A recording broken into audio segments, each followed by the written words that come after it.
Capítulo 6, si usted se recuerda, el domingo estábamos viendo parte de esto, Efesios 6:10, y vamos a continuar con este tema, una armadura eficiente. Para honra y gloria del Señor, póngase en pie, abrimos nuestra Biblia en Efesios capítulo 6, versículos 10 y 11, vamos a leer honrando a nuestro Dios, Padre, Hijo y Espíritu Santo. Dice la palabra del Señor, tal como está escrita, honrando a nuestro Dios, Padre, Hijo y Espíritu Santo. Por lo demás, hermanos míos, fortaleceos en el Señor y en el poder de su fuerza, vestidos de toda la armadura de Dios, para que podáis estar firmes contra las acechanzas del diablo. Amén, puede sentarse. Hablábamos, hermanos, aprovechábamos que estábamos en el ayuno, y hablábamos sobre de que la guerra espiritual, hermanos, de lo que participamos todos los creyentes una vez aceptamos al Señor, es uno de los temas más complejos, porque no solamente hablamos de apariciones demoníacas, de que salió la cigonaba o cosas por el estilo, no hablamos de eso. La guerra espiritual es algo multifacético, algo que va a involucrar sus emociones, va a involucrar su trabajo, va a involucrar su empleo, va a involucrar su familia, va a involucrar su ministerio, va a involucrar todas las áreas de su vida. Porque la palabra del Señor establece que Él dice que el enemigo o el ladrón no viene sino para hurtar, matar y destruir. Y no está esperando que estemos acostados o estemos despiertos. No está esperando que usted esté en el culto o esté en su casa. No está esperando que usted se quedó lavando la ropa o se vino para la casa del Señor. En todo momento usted está en la guerra en contra de las tinieblas. Y es precisamente de lo que hablábamos, pero para poner un poco más en contexto, para poner un poco más en sentido de a qué se deben estas palabras del apóstol Pablo a la iglesia en Éfeso. Recuerde que allá en Hechos capítulo 19, en uno de los viajes misioneros del apóstol Pablo, que él va, emprende su viaje y empieza a predicar pueblo por pueblo, pueblo por pueblo. Uno de esos lugares que se encuentra es precisamente la ciudad de Éfeso. Decíamos a manera de resumen el día domingo que una de las características de esa ciudad es que era una ciudad de alto comercio, de alto flujo de mercancías. Por lo tanto, era una ciudad que tenía bastante poder adquisitivo, la gente tenía dinero. Pero aparte de eso, era uno de los centros de adoración o el centro más importante de adoración de la diosa Diana, o la diosa que los griegos conocían como Artemis. Esta adoración, hermanos, incluía innegablemente unos rituales que pasaban de la religiosidad al ocultismo.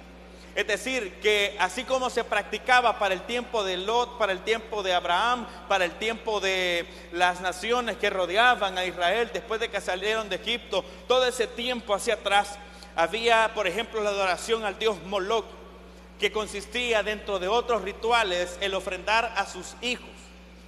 Es decir, sus hijos menores, sus hijos pequeños, los mataban y los sacrificaban y los quemaban en honor al dios Moloch. Pero en este caso de la diosa Diana, una de las prácticas más aberrantes era que alrededor del templo de la diosa Diana habían centros de prostitución sagrada, se le llamaba. Habían mujeres que se dedicaban a prestar ese servicio y eso se practicaba en honor a la diosa Diana. Eso hace, hermanos, un arraigo espiritual en temas de guerra espiritual. Hace un arraigo tan poderoso porque la gente no está arraigada a la religión solamente por lo que se le enseña, sino porque lo llevan a la práctica, sino porque forma parte de sus costumbres, es decir, forma parte de sus rituales, forma parte de la cultura. Después, cuando no se practica, comienza a verse de extraño. Y usted no me va a dejar mentir, todavía habemos cristianos que le ponemos una cosita roja al nomás nace el niño. Amén, hermano. Déjeme decirle, eso es un insulto al poder de Dios. Amén, hermano. ¿Será que eso tiene más poder que la gracia del Señor? ¿Será que eso puede cuidar mejor a sus hijos que Dios? De eso estoy hablando, hermano. Precisamente esa es la guerra espiritual. Porque con las mínimas cosas empezamos a equivocarnos. Empezamos a fallar. Y cuando hablamos de guerra espiritual, se trata de cuánto terreno nosotros estamos perdiendo, cuánto estamos ganando. Y precisamente el apóstol Pablo, al llegar a ese lugar y empieza a predicar allá en su casa muy tranquilamente, no quiero que se me vaya el tiempo otra vez, usted lee todo el capítulo 19 de Hechos y va a encontrar todo lo que el apóstol Pablo se encuentra. Y una de las características es precisamente el nivel de satanismo que ahí se practica. Usted ponga en YouTube videos de brujos de África y va a ver que ponen un muñeco y el muñeco empieza a bailar. Y va a ver que un muchachito se sienta en una silla y vienen los demonios y lo levantan y empiezan a zarandearlo así en el aire. Cosas que ocurren hoy. Todo eso, todas esas prácticas llevan a un nivel de esclavitud y de guerra espiritual más complejo de lo que nosotros nos podemos imaginar. Porque ya no estamos lidiando, hermanos, solamente con los vicios de las personas. Estamos hablando de posesiones demoníacas. La guerra espiritual que está viviendo este grupo de hermanos de la iglesia de Éfeso, que Pablo se encuentra en Hechos 19, los encuentra un poco despistados en primer lugar, porque solo habían oído predicar a través de los discípulos de Juan el Bautista, se habían bautizado en el bautismo de Juan el Bautista, no habían recibido el poder del Espíritu Santo. Entonces es una iglesia que está confundida, es una iglesia que está tambaleando. No tiene la enseñanza completa del Evangelio, no tiene el poder y la investidura del Espíritu Santo, y eso le está haciendo mella, o sea, le está haciendo estorbo para su desarrollo espiritual. Cuando el apóstol Pablo detecta esto y comienza a preguntarles: hey, ustedes ya fueron bautizados en el Espíritu Santo, ustedes ya fueron bautizados en el bautismo del Señor, ustedes ya recibieron al Señor, y empieza aquel hombre a ministrar, empieza a bautizar, empieza a orar por ellos, reciben los dones manifiestos, que son los dones de hablar en lenguas, de sanidad, de hacer milagros. Empieza a ocurrir lo mismo que ocurre en el Pentecostés, y aquella iglesia empieza a despertar. Empiezan los nuevos creyentes a estar claros de cuál era la fe que tenían. Ahora le voy a decir a usted cómo eso se ve al día de hoy.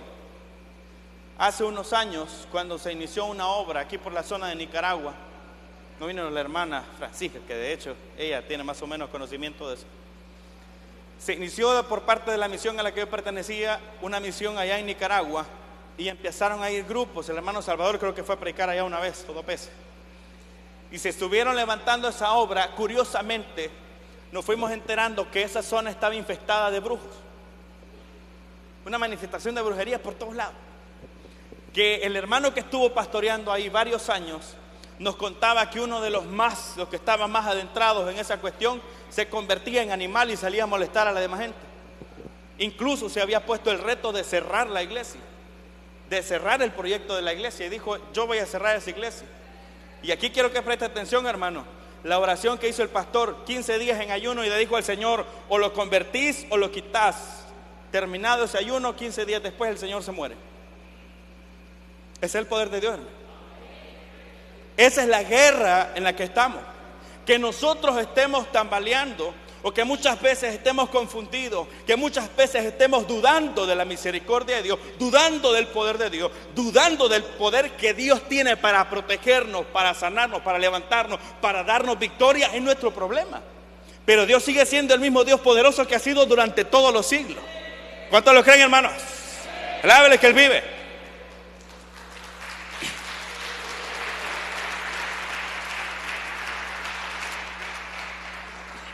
Pablo termina su visita en Éfeso.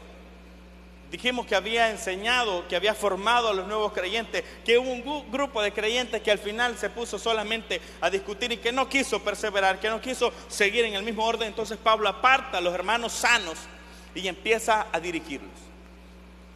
Cuando Pablo está en una de las prisiones en Roma, empieza a redactar esta carta y empieza a enlistar a señalar todo el plan de salvación del Evangelio.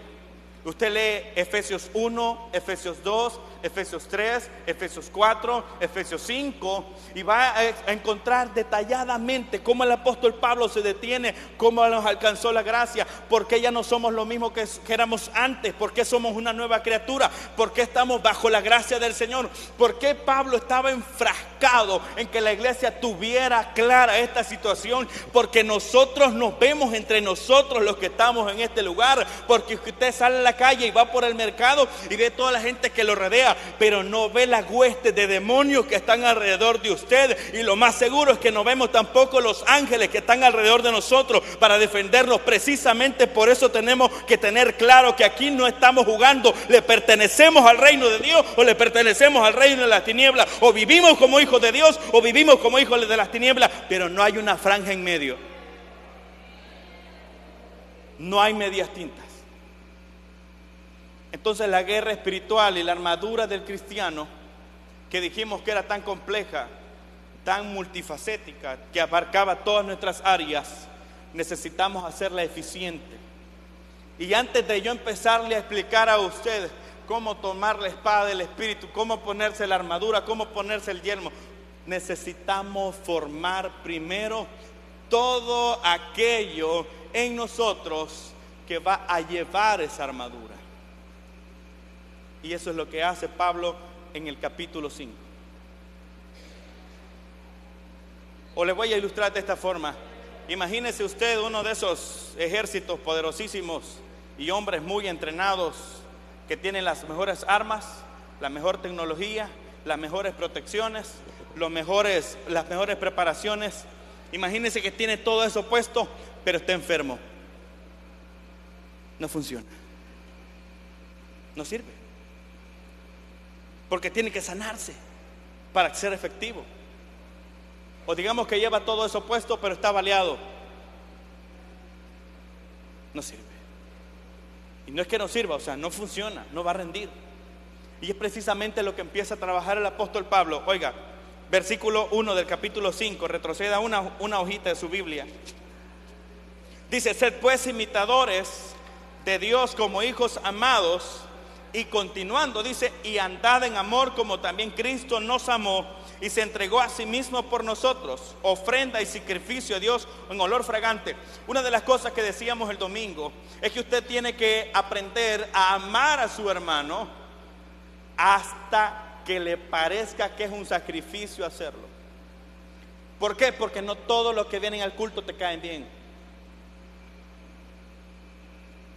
Pero a pesar de que no te caiga bien, es tu obligación amarlo. Amén, hermano. ¿Sabe por qué? Porque Pablo tiene en mente, cuando Pablo está hablando de esto y de esta preparación cristiana, Pablo tiene en mente los militares romanos que tiene enfrente. Y Pablo está describiendo que llevan una espada, que llevan una armadura, que llevan el yelmo, que llevan el cinto, que llevan el calzado, que llevan toda esa preparación. Pero Pablo no solamente lo está viendo físicamente, Pablo empieza a encontrar necesidades espirituales que son necesarias para que eso funcione. Por ejemplo, Pablo dice: anden en amor, ámense a pesar de todas las cosas, porque Pablo sabe que una de las estrategias de los escudos eran casi de la estatura del hombre, o sea, era poco lo que sobraba hacia abajo cuando se levantaba. Una de las estrategias de batalla era que se ponían todos topaditos, así uno tras otro. Imagínense, lleno de soldados todo esto, y todos ponían los escudos enfrente. ¿Sabe para qué servía eso? Para que ninguna de las flechas que lanzaran o lanzas traspasara hasta donde estaba el resto del ejército, y había otro grupo que las ponía sobre. Entonces hacían un frente donde nadie los podía penetrar. Dígame usted, si el que estaba a la par estaba peleado con el otro, ¿cree que se iban a poner juntos? No funcionaba. Es precisamente lo que tiene en mente el apóstol Pablo cuando va a hablar del amor entre creyentes. Que estando juntos podamos cumplir lo que dice la palabra del Señor: orad los unos por los otros. Eso es poner los escudos a la par del otro. ¿Sabe por qué? No, es que hay hermanos que no les gusta orar, y todos lo sabemos. Aquí hay hermanos que no se congregan, también todos lo sabemos. Pero la palabra del Señor dice que los fuertes sean capaces de echarse al lomo a los débiles. Ponga usted los escudos. ¿Sabe por qué? Porque muchas veces la debilidad que está sufriendo uno de los hermanos suyos dentro de la congregación no es producto solamente de enfriamiento o de pecado, sino que muchas veces el batallar arduamente con problemas, con enfermedades y debilidades va haciendo que decaiga la fe de uno de los creyentes. El batallar con problemas y dificultades excesivamente, cuando nos hace falta la fe, dejamos de orar, dejamos de congregarnos, dejamos de buscar al Señor, dejamos de acercarnos a Dios en oración, dejamos de creer en las promesas del Señor. Es ahí donde aquellos que son fuertes seamos capaces de cumplir lo que el Señor preguntó allí en el Antiguo Testamento. Y busqué a uno que hiciera vallado y no encontré a ninguno, entonces dejá caer el juicio. La iglesia del Señor debe aprender que una cosa es orar y otra cosa es interceder. Orar es cuando yo necesito para mí, pero interceder es cuando me olvido de mis necesidades y empiezo a pedirle a Dios por la necesidad de otros, de mis hermanos de la congregación. Alábale que Él vive, bendito el nombre del Señor.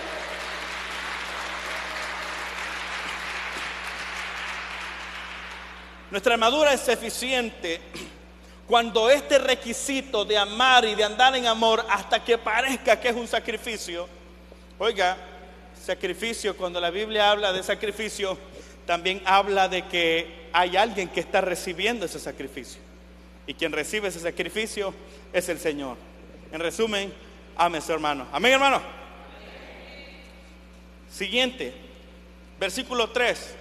Pero fornicación y toda inmundicia o avaricia ni aun se nombre entre vosotros como conviene a santos. Hermanos,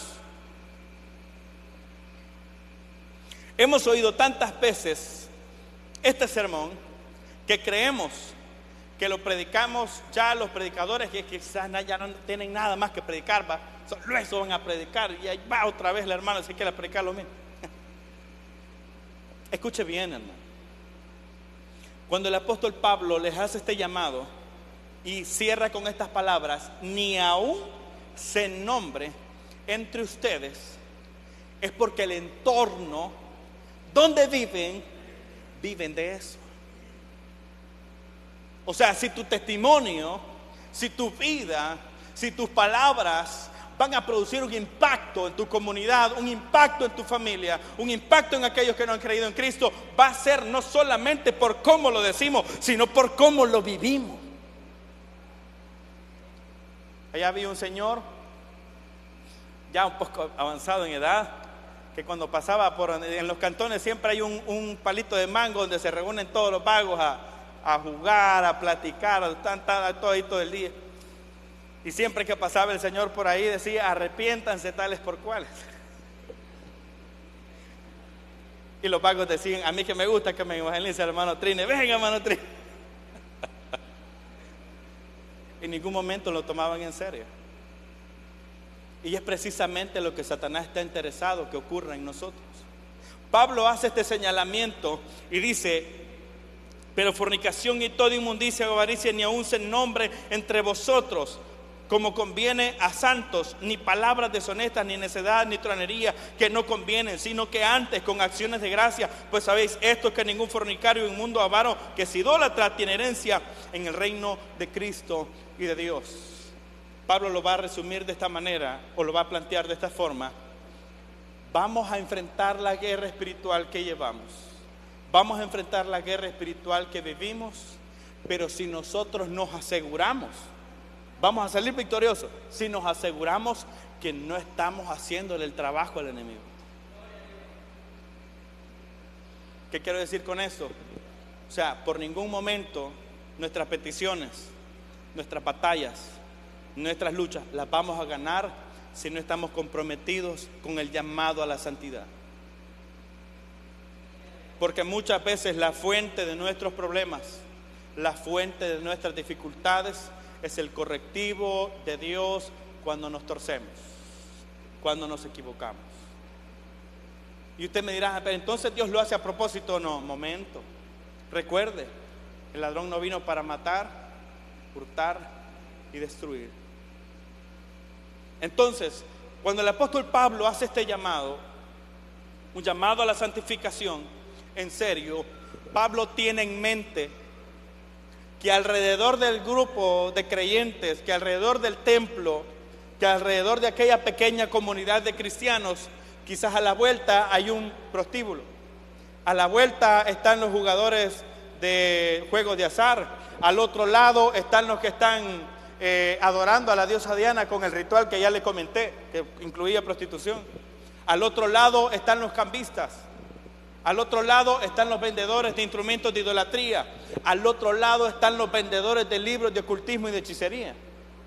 Pablo tiene en mente cuando empieza a recalcar todo eso y empieza a decirle: ustedes van a prevalecer en ese lugar únicamente si le dan la espalda a todo eso. Déjeme decirle cómo entonces esos creyentes iban a convertir al dueño de la cantina si en la noche, cuando terminaba el culto, pasaban sacando el trago para irse a dormir.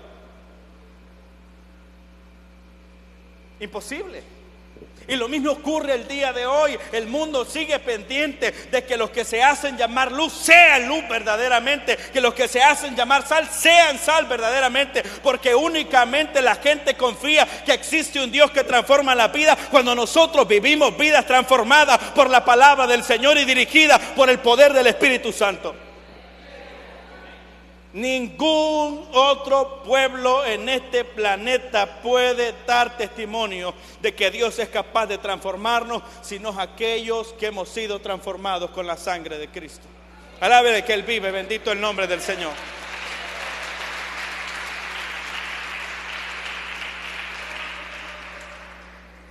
Lamentablemente, hermanos, esto llega a casos difíciles, complejos. Casos que son una tragedia. Y listábamos ese día el caso de un hermano que era muy respetado, muy conocido, un pastor de trayectoria, pero su hijo era el gatillero de la pandilla. O sea, no es victoria espiritual, no estás viviendo una victoria espiritual cuando de frente estamos bien, pero en la guerra espiritual que llevamos, Satanás está haciendo estragos ahí atrás. Satanás nos está haciendo pedazos por otro lado. Entonces Pablo quiere, antes de empezar a ponerle casco, antes de empezar a ponerle armadura, antes de empezar a ponerle espada en su mano, Pablo quiere asegurarse que los soldados que van a recibir esa armadura estén preparados para recibirla. Amén, hermanos. ¿Cuántos estamos preparados? Después de hacer un llamado a la santificación, Pablo hace un siguiente llamado, y eso está en el versículo 15. Dice: un llamado a vivir sabiamente y adorar espiritualmente. Me gusta este versículo, esta parte. Se gusta el versículo 15 del capítulo 5. Dice: mirad pues con diligencia cómo andéis, no como necios, sino como sabios, aprovechando bien el tiempo, porque los días, ¿qué dice? Son malos. Y no hay mejor tiempo que nuestro tiempo para decir aprovechando bien el tiempo, y solo se lo voy a enseñar. Y ya usted me entendió. Usted tiene un trabajo, usted tiene su empresa, usted tiene su empleo, usted tiene sus hijos, usted tiene su familia, usted tiene todo en cual estar ocupado y centrado y tener en mente que estamos en esta guerra. Pero actualmente se tiene una batalla seria, una batalla invisible, y eso es lo malo de la guerra espiritual, que solo nos venimos a dar cuenta que la estamos perdiendo hasta cuando estamos de cabeza en el piso, pero no antes. Una de las cosas que están ocurriendo es que estamos sustituyendo el congregarnos por oír un sermón en YouTube. Oiga, el problema no es que usted oiga sermones en YouTube, hermano, si yo los oigo también. El problema es que usted no sabe muchas veces cuál es la fuente doctrinal de ese predicador. Cuando hablo de la fuente doctrinal, que muchas hermanas jóvenes están oyendo predicadoras feministas, que muchos hermanos jóvenes están oyendo sermones de predicadores tatuados. Y a pesar, yo estoy, hermano, créame, yo he estado en congregaciones de diferentes tipos, y he visto el mover de Dios en todas ellas. Pero yo estoy completamente seguro, hermanos, de que si hay cosas que hicimos en el pasado, y por ejemplo el caso de los tatuajes, esas cosas que hicimos en el pasado, nosotros, al igual que el apóstol Pablo, deberíamos de estimarlo por basura, al punto de avergonzarnos de eso. Pero actualmente hay una nueva tendencia de un desorden, especialmente en los ministros más jóvenes, de un desorden que se paran a ministrar con ese desorden y pareciera, quisiera estar equivocado, pero pareciera que están orgullosos de eso. Óigame, Dios tiene cuidado de perdonar todos sus pecados de su pasado, porque usted estaba ignorante de la palabra del Señor, porque usted desconocía la autoridad espiritual de Dios, porque usted desconocía los límites morales que debemos de respetar en la palabra del Señor. Pero una vez venimos a Cristo, usted es responsable delante del Señor de todas las cosas que hacemos. Amén, hermano. Somos responsables de cada una de ellas, y dice la palabra del Señor que vamos a dar cuenta. Y muchas veces el detenimiento de la iglesia o el tropiezo que provocamos, porque no es solamente, hermano, de que yo voy a decirle a alguien, mire, arrepiéntese, el Señor le quiere salvar, Cristo le ama y todo lo demás, sino que con mi boca lo estoy empujando hacia el cielo y con mi testimonio lo estoy empujando para abajo. Déjeme decirle que la iglesia tiene que tener claro que estamos aquí para hacerle la guerra al enemigo, la guerra al pecado, la guerra a las tinieblas, y no es porque andamos buscando pleito. Ya formamos parte de ese reino que Cristo vino a instaurar, y formamos parte de ese ejército de luz que Cristo ha llamado para que sea luz, y formamos parte de ese ejército que viene a transformar al mundo, porque Cristo ha venido a transformarnos también. Entonces, cuando Pablo habla de vivir sabiamente, es precisamente también de cuidarnos de los tiempos en que estamos viviendo. Voy a poner un ejemplo. Una de las cosas que está ocurriendo es que muchos nos estamos quedando atrás con ese tema de ideologías. Hablamos de ideologías políticas, hablamos de ideología de género, hablamos de diferentes cosas. Y hoy compartía una publicación precisamente de un caso de un joven que seguramente en su tiempo le hicieron pensar que era mujer, que era un niño que nació, que era una niña que nació en el cuerpo de un varón, unas locuras como las que se les dice a los jóvenes o a los niños hoy en países del primer mundo. Después le dijeron en su adolescencia que tenía que reasignarse género, o sea, mutilarse, hacerse cirugía plástica para que más o menos pareciera una mujer, al punto que el estrés postraumático, o sea, el trauma psicológico y doloroso que sufre el cuerpo, no se lo dice. Al punto que eso es insoportable, y en ningún noticiero usted va a ver ese tipo de noticias. ¿No le parece curioso? ¿Sabe cuál es la solución que está haciendo el gobierno de Canadá?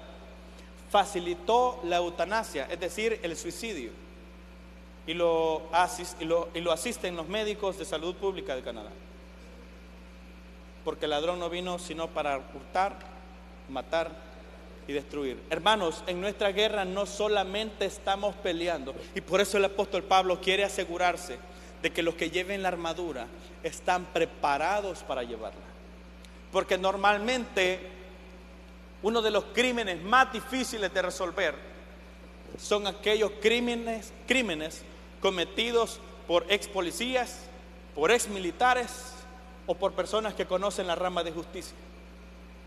Es curioso.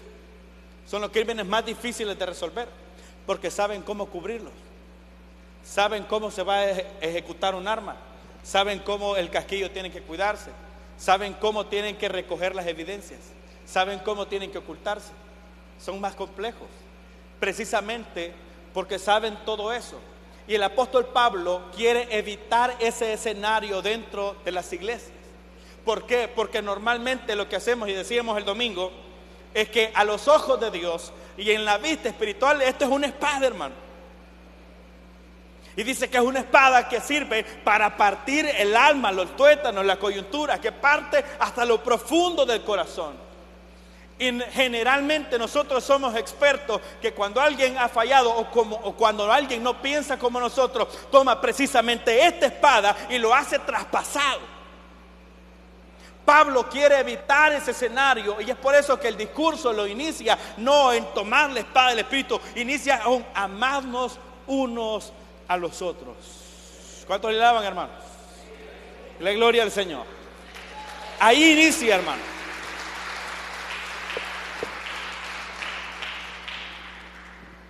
Después dice, desde el versículo 21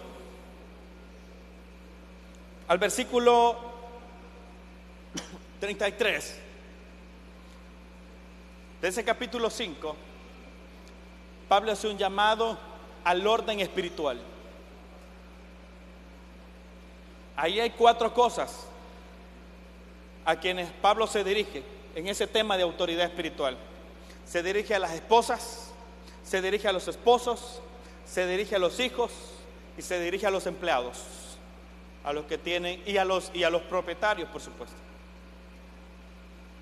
El primer llamado, ¿por qué Pablo inicia a preparar el corazón de los creyentes? Primero por la iglesia, o sea, una iglesia, 2 cosas, una iglesia que vive en amor y en segundo lugar una iglesia que vive en santidad, 2 cosas indispensables en tema de guerra espiritual. Pero en tercer lugar empieza a hablar de ese llamado a respetar la autoridad espiritual. Y la autoridad espiritual, hermanos, no solamente empieza acá, del pastor, copastor, líderes, diáconos, servidores y hasta allá. La autoridad impuesta e instaurada por Dios empieza en la familia, empieza en los hogares. Porque nunca va a ser buen testimonio una esposa que sirve en la iglesia pero no le sirve a su esposo. Porque nunca va a ser buen testimonio un esposo que es bueno para predicar pero también para pescocear a su esposa en su casa. Nunca vamos a ganar nuestras victorias espirituales. No podemos decir que estamos ganando nuestra guerra espiritual si eso no está respetándose conforme lo establece la palabra del Señor. Vea el versículo 21, dice la palabra del Señor ahí en ese capítulo 15: someteos los unos a los otros en el temor de Dios. Oiga, las casadas estén sujetas a sus propios maridos como al Señor, porque el marido es cabeza de la mujer, así como Cristo es cabeza de la iglesia, la cual es su cuerpo y Él es su Salvador. Se lo voy a explicar de esta forma y es una de las cosas que está ocurriendo muy a menudo en los matrimonios más jóvenes. Las casadas estén sujetas ¿a quién dice? ¿A quién? ¿A sus amigas? ¿A la mamá? ¿A los hermanos? A su marido. ¿Qué hablo con estén sujetas a su marido? No es que me voy a hincar para permitir. No. Hablo que vivan de acuerdo. Las tomas de decisiones son juntos. El respeto es mutuo. Explicaba en una predicación sobre en un matrimonio, unos hermanos que estaban casando, comentaba de que una de las cosas, una de las corrientes de pensamiento de la iglesia, oiga, estamos hablando de la eficiencia de la armadura del cristiano y ni siquiera hemos llegado al otro. Para que vea que inicia mucho antes de que inicie su semana de ayuno, antes de que inicie su jornada de vigilias, aquí tiene que empezar. Para que todas esas semanas de ayuno tenga resultado. Les comentaba a esos hermanos que una de las corrientes más comunes hoy en día es decir, yo me respeto. Por eso yo no le hago caso a este hombre, yo me respeto, yo me amo. La mujer de hoy. El hombre, esta no me va a gobernar a mí. Aquí yo soy el macho. Una de las cosas que ocurre cuando decimos eso es que usted se da respeto, usted se da amor, usted se da fidelidad, usted se da honestidad a usted mismo, pero su estanque queda vacío. Dice Gary Chapman, del autor de los 5 lenguajes del amor, de que los estanques de amor que nosotros andamos dentro de nosotros no los podemos llenar nosotros mismos. los llenamos en pareja. El esposo llena el estanque de su esposa y la esposa llena el estanque de su esposo. Yo no soy feliz si me levanto una mañana y me abrazo y me digo me amo. ¿Será que tiene sentido? Si usted tiene un problema psicológico y viene saliendo de un problema difícil y le han dejado como terapia hacerlo, bienvenido sea, ¿verdad? Hágalo. Pero yo creo que los casados son más felices abrazando a su cónyuge y diciéndole te amo. Amén. Porque ¿sabe cuál es uno de los tropiezos que han tenido los ministerios poderosos que el Señor ha levantado? Es la infidelidad matrimonial. Grandes ministerios de miles de convertidos, de millones de convertidos, iglesias de miles de miembros, sus líderes han tropezado porque con todo mundo están en paz menos con su cónyuge, y de todo mundo reciben afecto menos de su cónyuge. Y por ahí vemos a la hermana diciendo ahí al vecino y al compañero: es que mi esposo no me cuida. Y el hermano manda ese mensaje típico que mandan los hombres pícaros: yo solo estoy con ella por los niños. Nuestra guerra espiritual inicia mucho antes de que nos vengamos al ayuno. Amén, hermanos. Pablo trata de cerrar las fuentes de los males.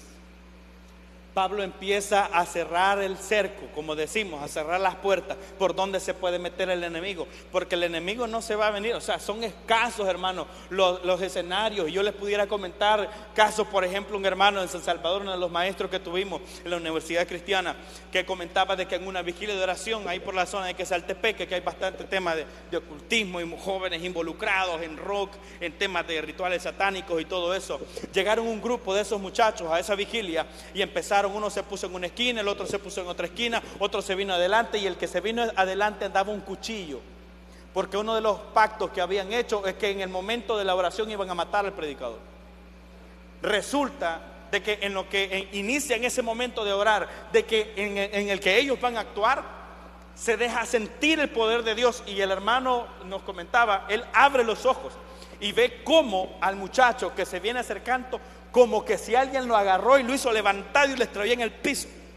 Y a partir de ese momento empieza a revolcarse y empieza la iglesia a interceder. En esa noche todos los que estaban involucrados fueron liberados.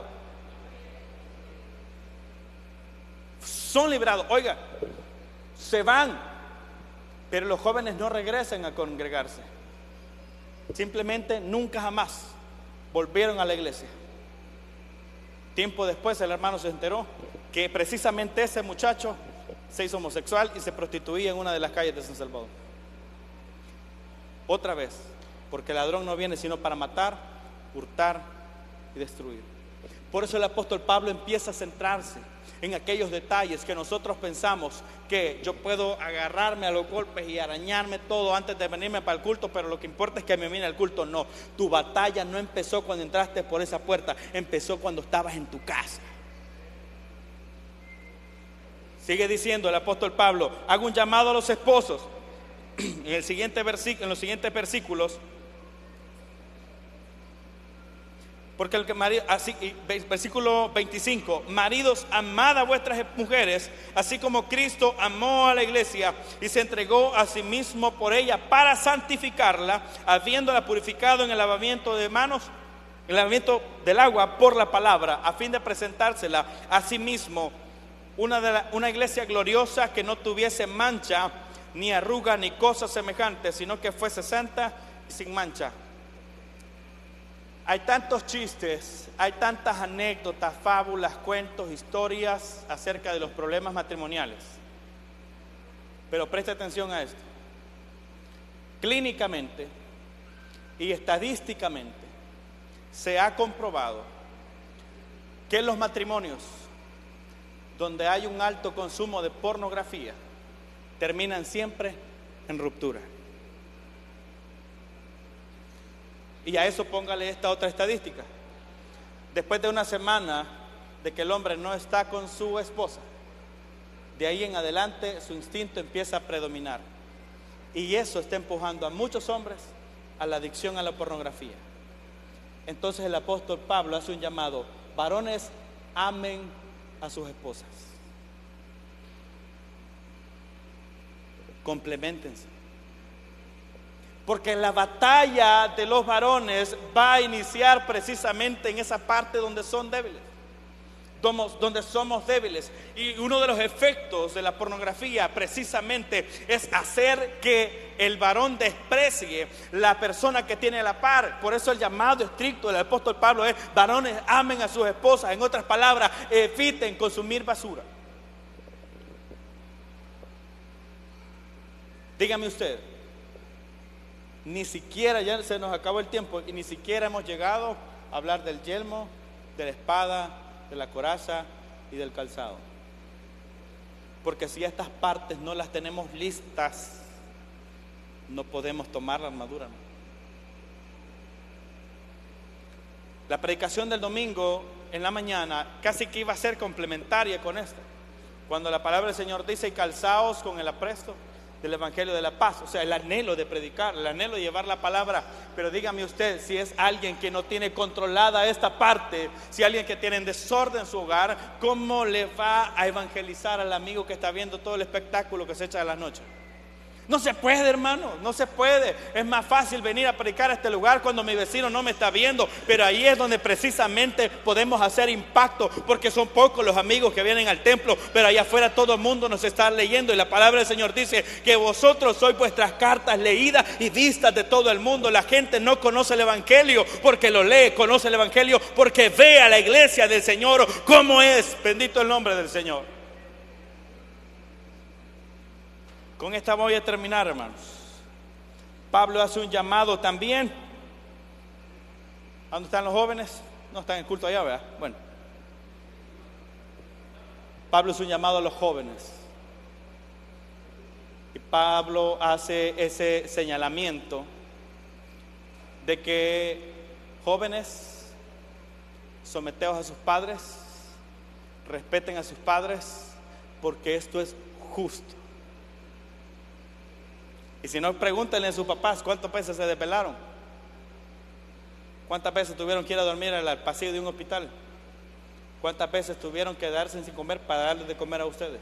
Por eso Pablo dice: respeten a sus padres y honrenles, porque eso es justo.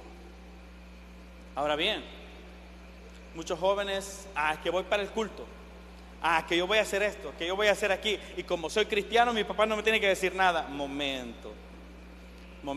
Si el Señor ordena a través de su palabra que usted debe y tiene la responsabilidad de honrar a sus padres, que usted tiene la responsabilidad de respetar a sus padres, no quiera insinuar que porque tiene un ministerio, que porque tiene un desempeño, usted va simplemente a saltarse la autoridad de sus padres. Óigase bien, yo entiendo que hay casos muy específicos cuando hay padres que no son cristianos, padres que son contrarios, padres que están para estorbar su crecimiento espiritual. Su intercesión solamente es pedir que Dios lo convierta, pero que usted se va a levantar. Déjeme decirle que qué manera Dios le va a usar a usted para convertir a su familia, si para venirse al culto se tiene que pelear con todo el mundo.